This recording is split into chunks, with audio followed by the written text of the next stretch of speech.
Dear +1 students, இந்த question நிச்சயமாக வரும். SN1 SN2 ஒப்பிடுக. அதாவது unimolecular nucleophilic substitution reaction, bimolecular nucleophilic substitution reaction. இப்போ SN1 அப்படின்னு சொன்னால் 2 படியில் நடக்கும். SN2 வந்து ஒரு படியில் நடக்கும். SN1 வந்து ஒரு மூலக்கூறு, SN2 வந்து இரு மூலக்கூறு. SN1ல் வந்து கார்பன் நேரயனிங்கிறது உருவாகும்.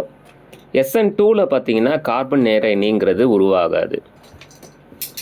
SN1ல் 2 வழியிலையும் அந்த நியூக்ளியோஃபைல் வந்து தாக்குதல் நடத்தும். SN2ல் பார்த்தீங்கன்னா பேக் சைடு அட்டாக், அதாவது பின்புற தாக்குதல் அப்படிங்கிறது நடக்கும். ஸோ இதை ஒப்பிடுக அப்படின்னு சொல்லும்போது இந்த பாயிண்ட்ஸை மென்ஷன் பண்ணுங்கள். சரிங்களா? இதை முக்கியமாக பாருங்கள்.